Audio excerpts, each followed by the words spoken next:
আমাদের 1000 ফুলের সিরিজে আজ জানব অর্কিড ফুল সম্পর্কে।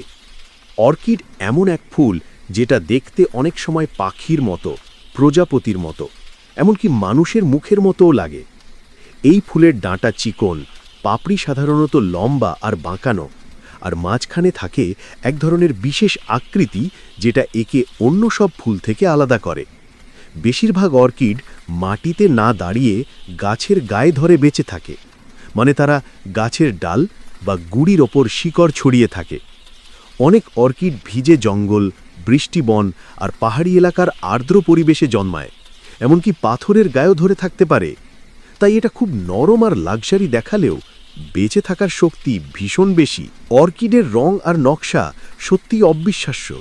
সাদা, হলুদ, বেগুনি, গোলাপি, কমলা, এমনকি দাগওয়ালা আর ডোরাকাটা প্যাটার্নও দেখা যায়।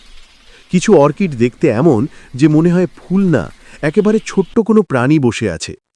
অনেক জায়গায় অর্কিডকে সৌন্দর্য, গরিমা আর বিশেষ সম্মানের প্রতীক হিসেবে ধরা হয়। কারোর জন্য অর্কিড মানে ভালোবাসা আর আকর্ষণ, আবার কারোর জন্য এটা মানে দুর্লভ আর মূল্যবান কিছু।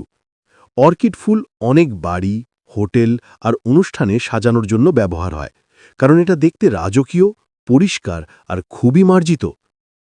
অর্কিড হল পৃথিবীর অন্যতম বড় ফুলের পরিবার।